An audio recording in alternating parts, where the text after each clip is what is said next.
사도행전 1장 13절에서 15절의 말씀이 되겠습니다. 그들이 들어가서 다락방으로 올라가니라. 베드로와 야고보와 요한과 안드레와 빌립과 도마와 바돌로메와 마테와 알페오의 아들 야고보와 셀로 시몬과 야고보의 형제 유다가 다 거기 머물더라.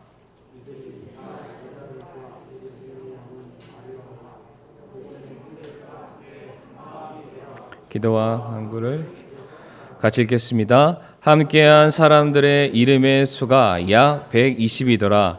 그 무렵에 베드로가 제자들의 한가운데서 일어나 이르되 아멘. 오늘 말씀을 위해서 함께 기도하겠습니다. 사랑과 은혜가 많으신 하나님 아버지, 오늘도 이 시간 또 우리 사랑하는 주의 백성들, 우리 귀한 성도님들을 이 자리로 불러 모아주셔서 감사를 드리옵니다. 하나님 아버지, 이 마지막 때에 이 죄악으로 관영한 이 때에 또 다시 한번 또 이 땅에 또 놀라운 복음의 부흥을 허락하여 주심으로 말미암아 또 교회를 통한 하나님의 선하신 뜻, 복음이 증거되고 영혼이 구원받고 또 주를 위해서 또 제자되는 놀라운 일들이 계속해서 이루어지게 도와주옵소서. 하나님, 그 일을 위해서 우리 반석교회가 귀하게 하나님 사용되어지길 원하고 이 몸된 교회를 세움에 있어서 우리 모든 성도들이 한 마음과 한 뜻이 될 수 있게 하나님 아버지 인도하여 주시옵소서. 예배의 시종일관을 온전히 주님의 손에 맡겨 드리올 때에 모든 말씀 살아계신 예수 그리스도의 이름으로 기도를 드리옵니다. 아멘. 자리에 앉으시겠습니다. 오늘은 사도행전 1장 13절부터 15절까지 말씀을 통해서 교회 부흥 키워드 기도라는 제목으로 말씀을 나누고자 합니다. 지난 시간에는 거의 동일한 주제였죠. 교회 부흥 키워드 말씀이라는 주제로 함께 저희가 은혜를 나누게 되었었는데, 안식일 날 다닐 수 있는 거리 2000규빗 1km를 기억하실 겁니다. 제자들이 예수님께서 부활 승천하시고 난 그 이후에도 여전히 생명의 말씀, 능력의 말씀을 붙들고 그 말씀 가운데 머물며 살기를 기뻐했던 그 모습, 혹시 우리 성도님들께서도 지난 한 주간 말씀 붙들고 잘 사셨습니까? 아멘. 말씀 가운데 살기 애쓰셨죠? 아멘. 말씀 읽으셨습니까? 아멘. 아멘이라고 크게 화면에 좀 넣어주시길 바랍니다. 이제 오늘은 교회 부흥 키워드 기도라는 주제로 함께 말씀을 나눌 텐데요. 감람산에서 돌아온 제자들이 이제 그들의 거처였던 마가의 다락방으로 다시금 돌아오게 되었습니다. 그런데 그렇게 함께 모여서 기도한 사람들의 수를 오늘 본문 15절 말씀에 명시되어 있는데, 그 자리에 모인 사람들의 수가 120명이었다라고 말하고 있습니다. 제가 일부 예배 때도 질문을 한번 드렸는데, 성도님들 이 120명이라는 숫자를 딱 들었을 때 많다, 적당하다, 적다. 자, 1번 많다. 없으시죠? 2번 적당하다, 중간이다. 한 분, 두 분, 세 분. 자, 3번 적다. 많지도 않고 적당하지도 않고 적지도 않은. 상관없습니까? 기도하든 말든 상관하지 않겠다. 나는 내 길을 가겠다. 우리 성도님들 그런 마음 갖지 마시길 바랍니다. 자, 몇 가지 성경 안에 있는 예를 한번 드려보겠습니다. 이 숫자가 많은지 적은지 한번 성도님들 머릿속으로 잘 생각해 보시길 바랍니다. 마태복음 26장 5절 말씀 보게 되면 화면에 나오지 않습니다. 거기 어떠한 사건이 기록되어 있냐면은 예수님의 사역을 시기하는 어떠한 사람들이 나옵니다. 그 사람들이 말하기를 우리가 이제 예수라는 자의 모든 사역들을 막아서자, 그래야 우리가 좀 살겠다, 저 사람을 막자라는 얘기가 나오는데, 그 무리 중에 한 사람이 이렇게 말합니다. 오늘이 명절인 관계로, 오늘이 6월절인 관계로 우리가 괜히 예수님이라는 그 사역을 막아서게 되면은 민중들이 이게 막 일어나게 될 거다. 우리가 굳이 그 큰 일을 만들지 말고 나중에 명절이라는 시간이 지나고 나면은 그때 막자라는 그런 말이 나옵니다. 자, 우리가 여기서 무엇을 알 수 있냐면은 6월절과 같은 그때 당시에는 예루살렘 성전 안에 적게는 수십만 명, 많게는 거의 200만 명이 육박하는 사람들이 모여든다는 사실입니다. 그리고 적어도 그 사람들은 하나님의 백성들로서 말씀에 순종하기를 기뻐하는 사람들이었고 어떻게 해서든 하나님께 복받고 은혜를 받기를 원하는 사람들이 그 안에 모여 있는 것입니다. 근데 당시에 사람들이 진심으로 예수님을 메시아로 믿지는 않았지만 예수님이 가는 곳곳마다 수십만 명의 사람들, 수백만의 사람들이 항상 예수님을 따라다니면서 그분의 말씀에 경청했고요. 그분이 베푸시는 이적들을 그들이 경험했던 사람들이었습니다. 그래서 수많은 사람들이 예수님을 무엇이라 불렀냐면은 그들의 스승이요, 주요, 왕이라고 불렀던 그런 장면들을 우리가 성경 곳곳에서 살펴볼 수가 있습니다. 특별히 마태복음 26장의 경우에는 예수님의 십자가 순환 이전의 사건이기 때문에 아직까지는 예수님께서 핍박을 받거나 사람들에게 터부시 여김을 받는 그러한 장면은 아닙니다. 그러니까 적어도 굉장히 많은 사람들이 모두가 다 긍정적이진 않을지 몰라도 대다수의 많은 사람들이 예수님을 좋게 받고 따르고 있었다. 그러한 상황입니다. 그러니까 지금 예수님을 호의적으로 보는 사람들이 굉장히 많다라는 걸 알 수 있죠. 거의 수십만 명에서 200만 명 가까이. 자, 그런데 이런 사람들이 함께 모여서 기도를 해야 되는데 오늘 본문에 이 사람들이 이 자리에 모이진 않았습니다. 자, 너무 많으니까 그 사람 빼고 성도님들, 예수님께서 공생의 사역 가운데 오병이어 기적을 베푸신 것을 기억하시죠? 그렇죠? 근데 오병이어 때 그 기적을 경험한 사람들이 몇 명이었나요? 남자만 5천 명. 그럼 5천 명인가요? 아니죠. 남자의 수만 계수했으니까 뭐 어른, 아이, 여자 다 해서 우리가 통상적으로 알기로는 대략 한 2만 명 이상일 거다라고 알고 있습니다. 그 사람들은 예수님께서 직접 떼어서 주신 떡과 물고기를 먹는 기적을 경험한 사람들입니다. 그러면 적어도 이 사람들이 이 자리에 함께 모여서 기도하는 게 맞지 않겠습니까? 그런데 2만 명의 사람들은 그 다락방에 있지 않았습니다. 자, 좋습니다.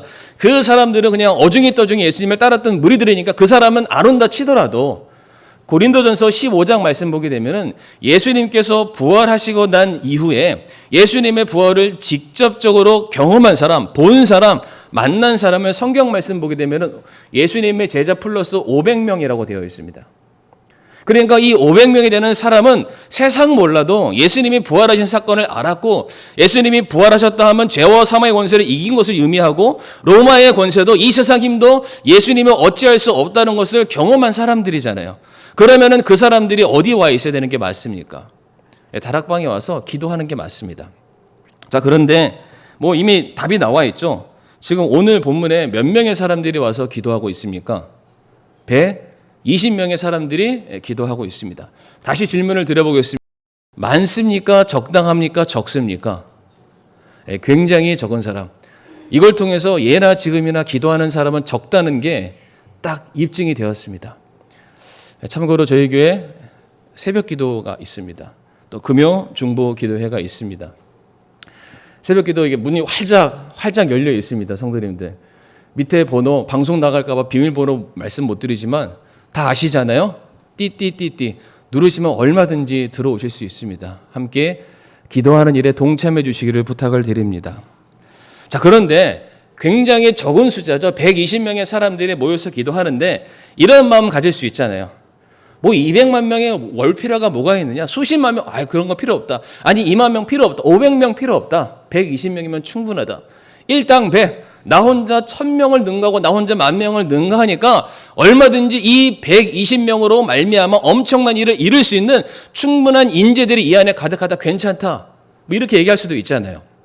그런데 오늘 본문에 나와 있는 이 120명의 면면이 기록되어 있습니다. 오늘 성도님들도 13절부터 15절까지 말씀을 보셨는데 이 사람들이 어떠한 사람이라고 말하고 있냐면 일단 이들의 이름은 성경에 나와 있지 않습니다. 성경에서 이름이 없다 하면 무엇을 의미하냐면 그렇게 중요한 사람은 아니다는 겁니다. 그런데 이 중에서 이름 나온 사람들이 있죠. 누가 나왔습니까? 예수님의 제자들의 이름은 기록되어 있습니다. 물론 예수님의 제자들은 응당 예수님의 가는 곳마다 혹은 예수님께서 그들에게 명령하신 것은 누구보다 자기의 목숨 걸고 자기의 삶을 들여서 순종하고 이행해야 되는 것은 사실입니다. 그런데 지금 이 자리에 모여있는 제자들이 지금 이 자리, 이 사건 바로 있기 전에 어떠한 모습들을 그들이 우리에게 보여주었습니까? 예수님께서 십자가를 짊어지고 죽으시는 그 사건 가운데 자기의 목숨 걸고 그 예수님을 막아서는 사람이 아무도 없었습니다.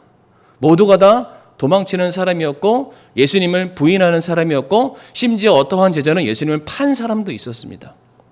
그러니까 어떻게 보면은 우리가 지금에서야 예수님의 제자들이 대단한 사람들이다라고 말하지만은 지금 이 자리에 서 있는 제자들의 모습은 약간 패배자의 모습, 도망자의 모습, 그렇게 존경할 만하거나 따를 만한 그런 믿음을 가진 사람들은 아니었습니다. 그래도 그나마 정신을 차리고 주님을 위해서, 복음을 위해서 내가 다시금 새롭게 시작해 보겠습니다 라는 마음을 가지고 있는 사람들이 모였던 것입니다.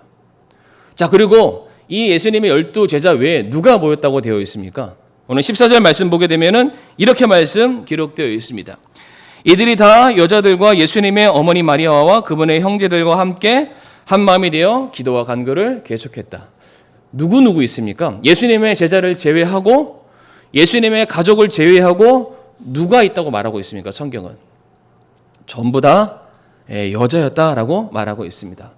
물론 제가 추측컨대 아마 이 자리에 예수님께 자기의 무덤, 새 무덤을 내어드린 아리마대 요셉도 그 자리에 있지 않았을까 상상을 해봤습니다.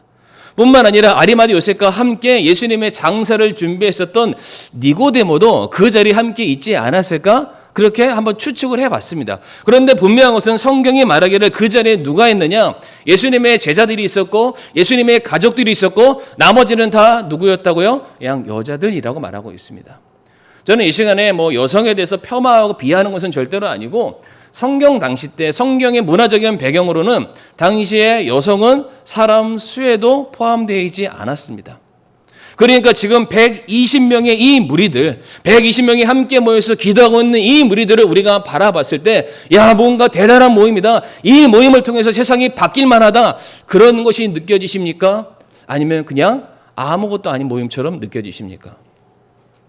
우리가 말씀을 봤을 때 그냥 눈으로만 글씨를 확 읽고 지나가는 것이 아니라 그 배경에 대해서도 한번 우리가 머릿속으로 그려볼 필요가 간혹 있습니다. 다시 한번 정리해 보겠습니다. 지금 예수님의 제자들과 120명의 사람들이 마가의 다락방이라는 곳에 모이게 되었습니다. 성도님들, 다락방 하면은 뭐가 생각나시나요? 조그마한 주택에 허리를 구부려야 되는 조그마한 공간을 생각하시죠? 하지만 우리 성경에 나와 있는 마가의 다락방은 다음과 같은 모습을 가지고 있습니다. 사진 한번 보여주시기 바랍니다. 네, 이곳이 바로 실제 마가의 다락방입니다. 여기도 보게 되면은 사람의 숫자가 그렇게 많지 않죠.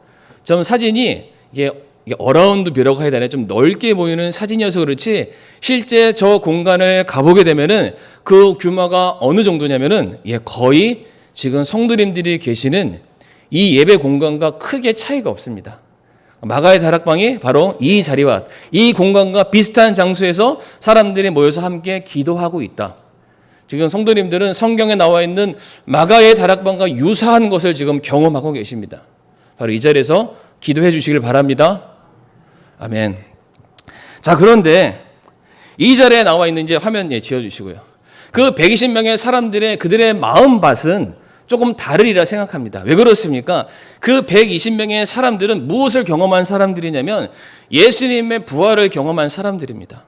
그리고 예수님께서 승천하시면서 그들에게 내게 다시 오마라고 약속을 받아들인 사람들입니다. 그러하기에 이 사람들의 마음속에 그래, 내가 그래도 주님을 위해서 내 삶을 드려야지, 내가 주님의 다시 오심을 사모함으로 끝까지 내가 그리스도인답게 성도답게 살아야지, 그러한 마음을 가진 모든 사람들은 다 뿔뿔이 떠났지만은 적어도 이 120명의 사람만큼은 누가 뭐라 해도 흩어지지 않을 그런 사람들은 맞습니다. 대단한 사람들이죠. 자, 그런데 그들 자체야 굉장히 똘똘 뭉쳐있고 믿음이 좋다 할 수 있지만 이 120명의 사람들이 가지고 있는 현실은 어떻습니까? 현실. 지금 이들이 서 있는 마가의 다락방에서 불과 700에서 800m 떨어진 곳에 무엇이 있냐면은 빌라도의 법정이 있습니다. 빌라도의 법정이 뭔지 아시죠? 예수님께서 십자가의 어떤 선언을 받으신 장소, 고난과 수치와 모욕과 채찍을 맞으신 장소가 바로 빌라도의 법정이었습니다.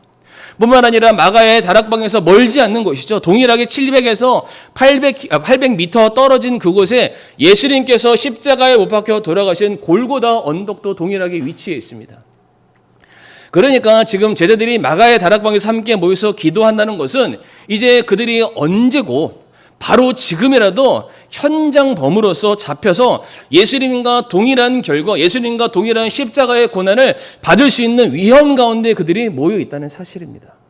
다시 말씀드리지만 이 120명 중에 물론 예수님을 따르던 예수님과 동고동락하던 제자들은 있었지만 그 외에 나머지 대다수의 사람들이 누구였습니까?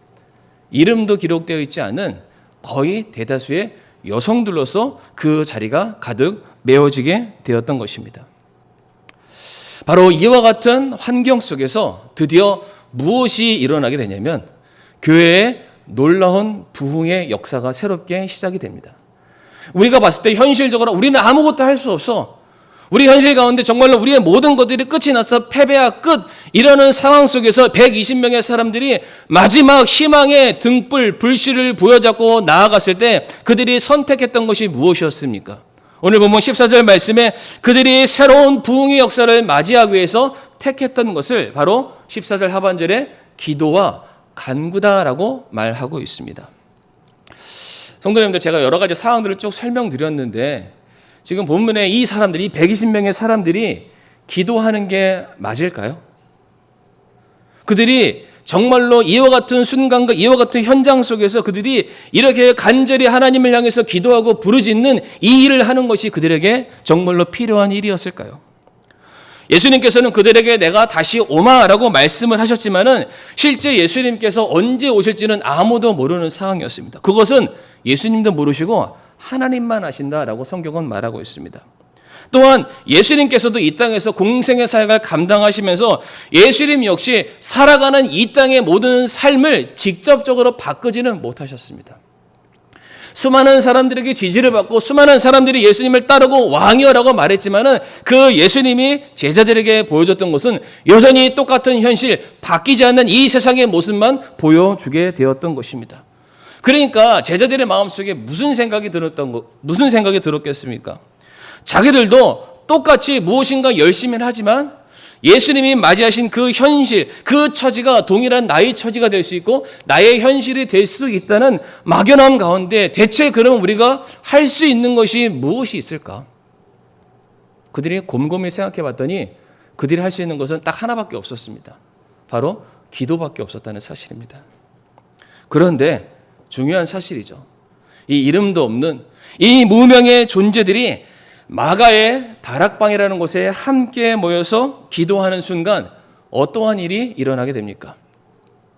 예수님은 십자가에 못 박았던 그 로마 제국의 그들의 역사가 성경에는 쓰여 있지 않습니다. 예수님은 십자가에 못 박고 순환을 시켰던 그 유대 종교 지도자들 그들의 역사가 성경에는 기록되어 있지 않습니다. 대신 누구의 역사가 기록되어 있냐면은 마가의 다락방에 함께 모여서 기도하고 있던 이 120명의 믿음의 성도들의 기도를 통해서 다시금 교회가 새로운 부흥의 역사, 기독교의 복음의 역사, 교회가 새롭게 창출되는 놀라운 역사들이 이 기도를 통해서 이루어지게 되었다는 사실입니다. 성도님들, 왜 이 120명의 사람들이 모여서 이 시간에 기도를 했을까요? 그들에게는 힘이 없었기 때문입니다. 그들은 자신들의 무력함을 너무나도 잘 알고 있었습니다. 그들이 가지고 있는 힘으로는 이 세상과 절대 대항하지 못한담을 그들이 너무나도 잘 알고 있었습니다.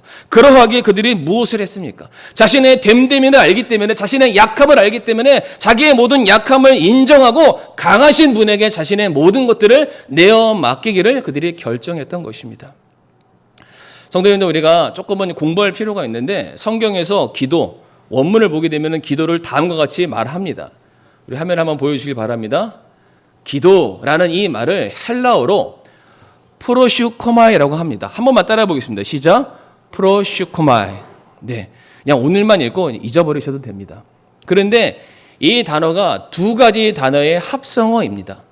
어떤 단어냐면은 어디를 향하다라는 방향성을 가지고 있는 프로스라는 이 단어와 부르짖다, 강청하다, 외치다라는 의미의 유코마이라는 두 단어가 합쳐졌을 때에 드디어 프로슈코마이, 우리가 흔히 말하는 기도라는 단어가 탄생하게 된 것입니다. 근데 이 단어의 합성어들을 우리가 잘 풀어서 설명해 보면은 이와 같은 기도의 메시지를 우리가 충분히 발견할 수 있습니다. 우리가 어디 향해서 부르짖는다는 그 말 자체가 무엇입니까? 내가 능력 있고 내가 힘이 있고 내가 그것을 해결할 만한 어떠한 파워가 내게 있다면 우리가 누구를 찾겠습니까? 찾을 필요가 없겠죠. 그런데 내가 이것을 해결할 만한 힘이 내게 없으니까 나의 약함을 인정한 상태에서 누군가에게 도움에 강청하는 손길을 뻗는 것, 그것이 바로 성경은 기도다라고 말하고 있습니다. 그리고 또한 내 힘으로는 안 되기 때문에 나를 도와줄 수 있는 힘 있는 분, 전능하신 분을 찾는 행위가 성경은 그것이 바로 기도다라고 말하고 있습니다. 그리고 그 힘 있는 분이 나보다 조금 더 힘이 세면 안 됩니다. 왜? 나보다 힘이 조금만 더 센 분이시라면 나 말고 내가 몇몇 사람과 융합해서 하면 그와 비슷해질 수 있으니까. 그런데 내가 찾고 내가 구하고 내가 나아가는 분은 나보다 조금 힘이 세면 안 되고 그분은 전능하셔야 됩니다. 그분은 말씀으로 모든 것을 새롭게 하실 수 있는 능력이 있으셔야 되고 그분은 손짓 하나로 이 세상을 뒤바꿀 수 있는 그런 능력이 있는 분을 향해서 나아가는 것을 성경에 바로 그것이 기도다라고 말하고 있습니다. 그런데 더 중요한 거 있죠. 그렇게 능력 있는 분이 어떠한 분이셔야 됩니까? 바로 부르짖는 우리를 사랑하시는 분이어야 됩니다. 우리를 사랑하셔야 그분이 우리의 말에 귀를 기울여 주시잖아요. 들어주시잖아요. 그러니까 우리가 그것을 믿는 믿음으로 말미암아 그분이 나를 사랑하신다라고 말씀하셨으니까, 그분이 나를 자기 자녀 삼는다고 말씀하셨으니까 내가 그 말에 의지해서 그분께 나아갔을 때 나는 반드시 자녀됨으로 말미암아 그 기도가 응답받게 될 거야. 그 믿음으로 하는 것을 성경이 그것이 바로 기도다라고 말하고 있습니다. 바로 이와 같이 하나님의 능력을, 하나님의 사랑함을 의지함으로 말미암아 부르짖고 간구했던 외인구단과도 같은 이 120명의 사람들, 그 사람들은 기도를 통해서 그들이 감당할 수 있는, 그들이 해낼 수 있는 그 이상의 놀라운 새로운 사역을 그들이 써 내려가기 시작을 합니다. 기도로서 굉장히 유명하신 분이 계십니다. 제가 즐겨 읽고 참고하는 책이 있는데 바로 오스왈드 챔버드라는 분이 계십니다. 그분의 주님은 나의 최고봉이라는 책에 다음과 같은 기도에 관련된 글을 남기셨습니다. 기도는 위대한 사역을 준비하기 위해서가 아니라 기도 자체가 이미 위대한 사역이다. 우리 같이 한번 읽어볼까요? 시작. 기도는 위대한 사역을 위한 준비가 아니라 기도 자체가 이미 위대한 사역이다. 아멘. 저는 이 말이 정말로 맞는 것 같습니다. 미천한 사람이 자기가 감당할 수 없는 그 일들을 미련하게 끝까지 붙들고 망치는 것이 아니라 그냥 전능하신 하나님께 내어 맡기는 것. 그분께 찾아가는 것, 그분께 의탁하는 그 행위가 기도인데 우리가 기도하는 순간 이미 어떠한 일이 일어나고 있습니까? 이미 위대한 사역이 이루어지고 있는 것입니다. 내가 기도했으니까, 내가 준비가 됐으니까 나로 말미암아 어떤 일이 되는 것이 아니라 내가 기도하는 그 행위를 통해서, 내가 하나님을 의지하는 그 믿음의 발동을 통해서 이미 하나님께서 우리의 기도를 응답하시사 놀랍게 일해 주신다라고 말씀하고 계십니다. 그러므로 우리 사랑하는 성도님들, 간절히 구하는 것은 때때로 힘들고 지치고 낭망하고 내 인생에서 더 이상 답을 찾을 수 없다는 그 절망적인 상황 가운데 우리가 무엇을 해야 되겠습니까? 때때로 이럴 때 이런 마음 드시죠? 야, 해도 안 되니까 기도나 한번 해볼까? 더 이상 내 힘으로는 안 되고 어떠한 방법을 찾을 수 없으니까 기도라도 한번 해볼까? 기도하면 괜찮을까? 성도님들, 이러한 생각들은 싹 다 버리시기 바랍니다. 대신 어떠한 마음을 가져야 되냐면은 기도밖에 없다. 뭐라고요? 기도밖에 없다. 가장 긴급하고 가장 어려운 순간 가운데 우리가 무엇보다 먼저 해야 될 것이 무엇입니까? 우리들의 인생에 우리를 도우시는 전능하신 하나님을 향하여서 우리가 무릎 꿇고 기도하는 것. 이거 외에는 답이 없다. 바로 이 120명의 사람들, 아무것도 없는 그 사람들이 기도하기 시작했을 때에 그들의 인생 가운데, 그들의 삶 가운데, 그리고 그들의 교회 가운데 놀라운 새로운 부흥의 역사가 새롭게 써지기 시작했습니다. 그러므로 이 자리에 계시는 우리 사랑하는 성도님들도 동일하게 우리가 기도를 통해서 우리들의 삶이, 우리들의 가정이, 더불어 우리가 속해 있는 이 교회가 하나님의 쓰임받는, 하나님의 손에 사용되어지는, 새롭게 이 땅에서 부흥되는 교회 될 수 있도록 더더욱더 기도에 힘써 주시기를 부탁을 드리겠습니다. 아멘이십니까? 네. 두 번째로, 그렇다면은 교회의 부흥을 위해서 제자들이 함께 모여서 그들이 하나님께 드렸던 기도의 내용은 어떤 것이겠습니까? 제자들은 자기의 뜻이죠. 내 뜻이 아닌 하나님의 뜻을 구하는 기도를 그들이 드리게 됩니다. 무엇보다 지금 이 자리에 모여있는 제자들은 굉장히 다이나믹한 여러 많은 상황들을 그들이 겪게 되었습니다. 예수님이 십자가에 못 박혀 돌아가시는 것을 경험했고요. 그 예수님이 부활하시는 것을 경험했고요. 또 그분이 승천하시는 그런 사건들을 그들이 보게 되었습니다. 너무나도 경황이 없죠. 이들 가운데 내가 무엇을 해야 될까? 내가 감당할 수 없는 이 모든 현실 앞에 내가 해야 될 일은 무엇인가? 일단 그들은 다락방에 모여서 기도를 했습니다. 자, 그런데 예수님께서 십자가에 못 박히시 전날에 제자들에게 기도의 본을 보여주셨습니다.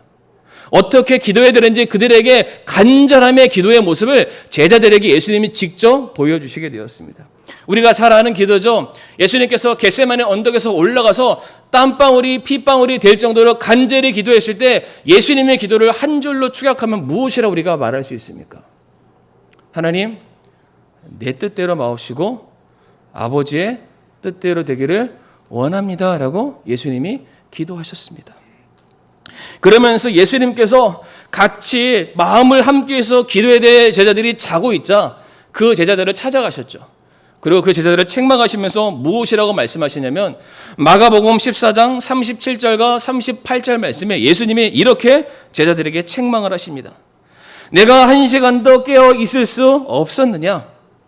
너희가 시험에 빠지지 않게 깨어 기도하라. 참으로 영은 준비되어 있으나 육이 약하도다 하시니라 라고 예수님이 말씀하시게 됩니다.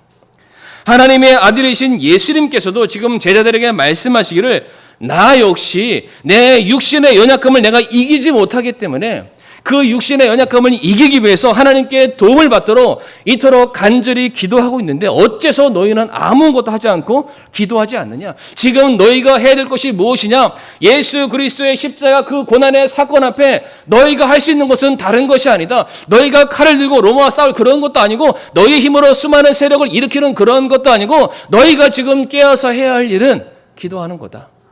기도해서 하나님의 뜻을 구하고 기도 가운데 능력을 구하고 기도 가운데 너희들의 믿음이 흔들리지 아니하도록 지켜달라고 기도하는 것이 지금 너희가 해야 될 일이다. 예수님이 그렇게 그들에게 명령하시게 됩니다. 그런데 성도님들 참 놀랍고 신비한 것은 예수님께서 날마다 기도하셨던 장소가 있습니다. 성경 말씀 보게 되면 예수님께서 습관을 좇아서 기도하셨다라고 되어 있습니다. 산에 올라가서 기도하시고. 근데 그 장소가 어디냐면은 바로 올리브산, 감람산입니다. 예수님께서는 자신의 공생의 사역 가운데 틈이 나면은 그 산에 올라가서 하나님께 기도하셨습니다. 하나님의 뜻을 구했습니다. 바로 하나님께서 자기에게 맡겨주신 그 사명을 온전히 감당하도록 때마다 새벽 이른 미명에 시간 날 때마다 기도하시는 분이 예수님이셨습니다. 그런데 바로 예수님께서 기도하시는 자리에서 어떠한 일이 일어나게 되냐면은 예수님께서 기도하셨던 그 감람산에 겟세마네 동산이 있었고 그 자리에서 예수님께서 기도할 때 무엇을 받아들이게 되냐면 바로 십자가의 사역, 하나님께서 이 땅에 놀라운 구원의 선포를 외치신 바로 그 십자가의 사역을 몸소 받아들이시게 됩니다. 또 그 감람산에서 어떠한 일이 일어나게 됩니까? 부활하신 예수님께서 승천하시는 장면을 보게 됩니다. 예수님께서 기도하시는 그 자리에서 아버지여 내가 이 모든 사람들의 죄와 사망의 권세를 이길 수 있는 힘을 주세요. 십자가를 받아들이신 겁니다. 아버지여 이 모든 죄와 사망이 끝나고 이 모든 사람들에게 살아있는 소망이 있기를 원합니다. 부활로서 그것을 증명해내셨던 것입니다. 그 예수님께서 아버지여 이 모든 사람들을 하나님의 소유 하나님의 권속이요 백성으로 만들기 원합니다. 그래 부활 승천하셨던 것입니다. 이 모든 역사가 어디에서 일어났다고요? 바로 예수님께서 기도하시는 그 자리에서 일어나게 된 것입니다. 예수님도 기도하는 그 자리에서 순종함으로 하나님께 나아가 강청하고 부르짖는 그 자리에서 하나님께 응답받는 은혜를 경험하시게 되었습니다.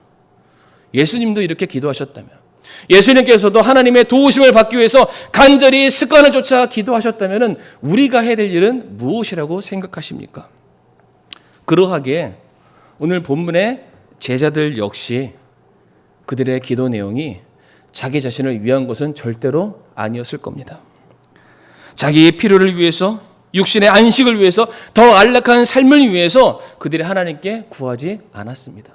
제가 왜 이렇게 단언하고 말씀드릴 수 있냐면, 이제 사도행전에 기록되어 있는 제자들의 행보를 보게 되면, 지금까지는 예수님 때문에, 복음 때문에 그들이 피하고 도망치고 나는 몰라 부인했던 그 제자들이 이제 사도행전의 내용들을 보게 되면은 예수님 때문에 핍박받고, 복음 때문에 그들이 순교당하고, 복음 때문에 그들이 고난을 당하고, 교회 때문에 힘든 모든 상황들을 맞이하지만은 그 누구도 피하지 않습니다.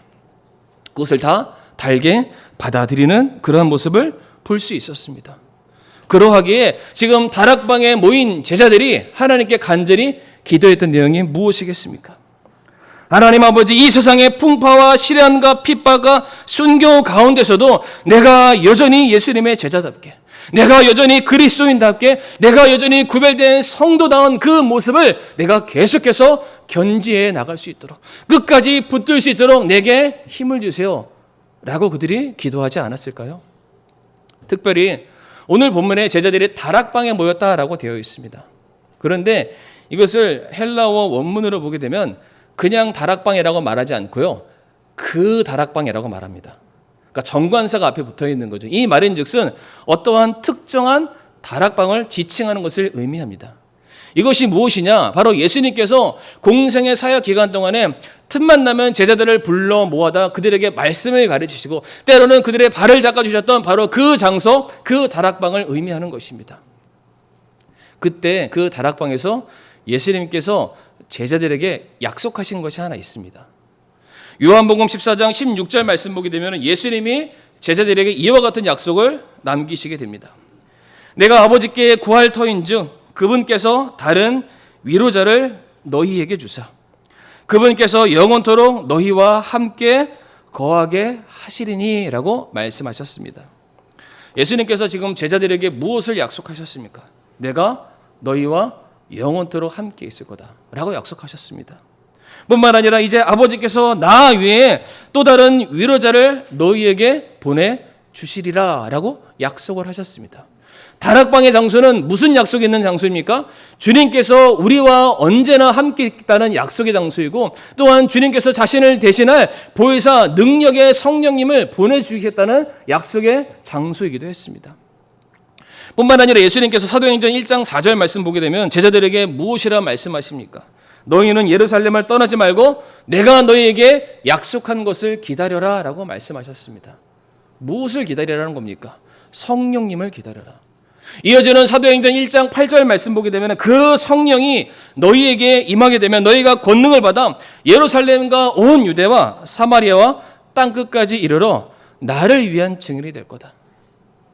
너희가 이제 내 이름으로 대신해서 이 땅에서 복음을 증거하는 사람들이 될 것이고, 내 이름으로 나아갈 때에 마귀와 귀신과 질병에 쫓겨나는 그런 동일한 역사와 동일한 능력을 너희들이 발휘하게 될 것이고, 너희가 가는 곳에 놀라운 부흥의 역사가 일어나게 될 것이다. 왜? 내가 너희에게 약속한 성령 하나님께서 너희와 함께 할 것이기 때문에.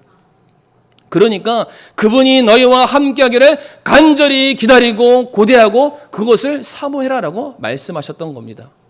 그 약속을 받아들였던 제자들이 다락방으로 먼저 쫓아가듯이 달려가서 그들이 구했던 것이 무엇이겠습니까? 지금 그들이 살아가는 당장 현실의 문제 가운데 아버지 배고파요, 힘들어요, 나 죽겠어요 이런 거 기도했겠습니까? 아닙니다. 그 성령께서 지금 나에게 임하시기만 한다면 이 모든 것들을 능히 이길 수 있는 힘이 나에게 생기기 때문에 내 당장의 필요, 먹을 거, 입을 거, 마실 거, 아버지 그거보다 더 중요한 것이 나에게 있습니다. 주님께서 내게 약속하신 그거 빨리 보내주세요. 저 그거 받기를 원합니다. 주님의 능력 가운데 제가 살아가길 원하고, 주님의 능력으로 말미암아 내가 이전까지 동일한 삶이 아니라 이제 주님의 이름으로 말미암아 새롭게 변화함 받는 내 인생의 놀라운 부흥의 역사가 새롭게 쓰여지기를 원합니다. 그들이 반드시 이렇게 기도했으면 틀림이 없는 사실입니다. 바로 그와 같은 제자들의 기도가 있었기 때문에, 자기의 필요와 자기의 만족을 위한 기도가 아니라 하나님의 뜻을 구하는 그 기도가 있었기에 바로 이 120명의 사람들을 통해서 새로운 놀라운 부흥의 역사가 쓰여지게 되었던 것입니다.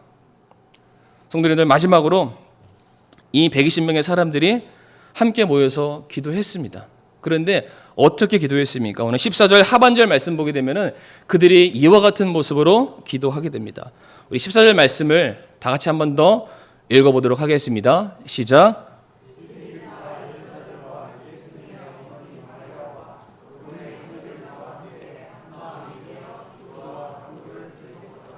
아멘. 한 마음이 되어 기도와 간구를 어떻게 했다고요? 계속 하더라라고 되어 있습니다. 성도들이 저마다의 생각과 저마다의 계획과 저마다의 원함으로 각자 백인백색 서로 다른 마음으로 자기가 원하는 것을 하나님께 구했던 것이 아니라 다 동일하게 한 마음이죠. 성령께서 이 시간 우리와 함께 하심으로 말미암아 이제 이 교회를 통해서 우리 성도들의 이 믿음의 공동체의 모임을 통해서 우리가 지금껏 하지 못했던 놀라운 일들을 감당해 나아갈 수 있기를 원합니다. 모든 성도들이 한 마음과 한 뜻이 되어서 계속해서 그들이 기도했다라고 말하고 있습니다. 마태복음 18장 19절부터 20절까지 말씀 보게 되면 내가 다시 너희에게 이르노니 너희 중에 두 사람이 자기들의 구할 어떤 것에 대하여 땅에서 한 마음이 되면 하늘에 계신 내 아버지께서 그들을 위해 그것을 행하시리라.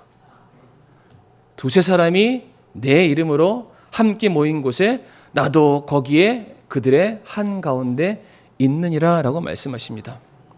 성도님들, 국가의 사묘소를 아십니까? 국가의 사묘소? 국민, 영토, 주권입니다. 이 세 가지만 성립되면 그것은 한 나라라고 불림을 받을 수 있습니다. 근데 한번 보시기 바랍니다. 두세 사람, 믿음의 백성들이 모였잖아요. 그 사람들이 함께 모였잖아요. 관계성이라는 영토가 생겼습니다. 그런데 그들이 거기서 무엇을 부릅니까? 주권이죠. 주님의 이름을 부르게 됩니다. 그러니까 성도들이 함께 모여서 외치고 부르짖는 그 자리는 그 어디나 무엇이 되는 것입니까? 그 어디나 하늘나라가 됩니다. 그들이 하나님의 이름을 인정하고 하나님의 능력을 그들이 받기를 간절히 사모해서 두세 사람이 모이는 그곳에 아버지여 하나님이여 라고 부르짖는다면 그 자리에 누가 계신다고요? 하나님이 함께 계십니다. 하나님이 함께 계시는데 그들이 가지고 있는 문제가 어찌 해결이 안 되겠습니까? 어찌 그들 가운데 죽어있는 그 소망이 어찌 다시 새롭게 살지 않겠습니까?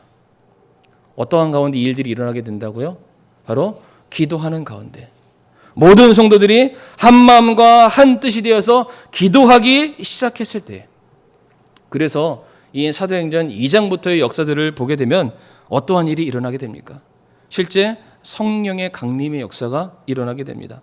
더불어 제자들의 권능을 받게 되고요. 그들이 가는 곳곳마다 이적과 표적이 일어나게 되고 모든 백성들이 이제는 하나님께서 내 모든 필요를 공급해 주실 것을 믿음을 가졌기 때문에 아낌없이 자기의 것들을 나누게 되었고 더욱더 그들의 마음이 뜨거워져서 한 마음이 되어서 성전 안에 거하는 일에 더욱더 힘쓰게 되었고 그들의 뜨거운 신앙의 열정이 다른 곳에 전달되어서 더 많은 사람들이 교회에 더해지는 놀라운 부흥의 역사가 일어나게 되었다라고 말하고 있습니다. 이 모든 것에 대한 출발점이 어디에 있었습니까? 바로 120명의 이름도 없는 그 사람들이 함께 모여 기도와 간구를 시작했을 때에 일어나게 된 일입니다. 저는 이와 같은 기도의 능력이 교회 안에서만 일어난다라고 보지 않습니다.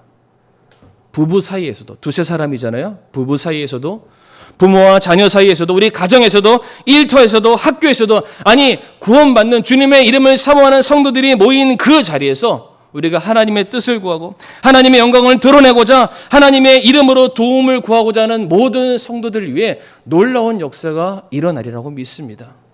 그러므로 우리 이 시간 사랑하는 성도님들 정말로 더욱더 기도에 전념해 주시기를 부탁을 드리겠습니다. 우리가 왜 기도해야 됩니까? 우리는 기도를 통해서 하나님과 교제할 수 있기 때문입니다. 우리는 기도를 통해서 하나님께로부터 받게 될 놀라운 능력과 은혜를 공급을 받을 수 있습니다. 우리는 기도를 통해서 우리가 감당하지 못하는 그 일들을 이루어낼 수 있으며 더더욱더 중요한 건 우리는 기도를 통해서 하나님과 더욱더 친밀한 관계를 이루어 나갈 수 있습니다. 우리 사랑하는 성도님들, 우리 반석교회를 주님의 몸된 교회다라고 고백하시는 성도님들이시라면 더욱더 한 마음과 한 뜻이 되어서 자기의 필요보다 더 중요한 하나님의 뜻을 구하는 이 몸된 이 교회가 이 마지막 시대에 복음의 마지막 유일한 희망의 출구로서 쓰임받게 해달라고 기도하시는 저와 모든 성도님들이 되시기를 원합니다. 이 시간 함께 머리 숙여 기도하겠습니다. 이 시간 간절히 구하옵는 것은 하나님 아버지, 이 시간 우리가 기도함으로 하나님께 더 가까이 나아갈 수 있게 도와주시옵소서. 기도를 통해서 하나님의 능력을 우리가 덧입을 수 있게 해주시고, 우리가 기도 가운데 더욱더 주님의 장성한 분량으로 자라 나아갈 수 있게 해달라고, 그 은혜가 나의 삶에, 내 자녀들에게, 우리 가정에, 그리고 이 교회 안에 더욱더 부어지게 해달라고 간절히 이 시간 간구하는 시간을 갖겠습니다.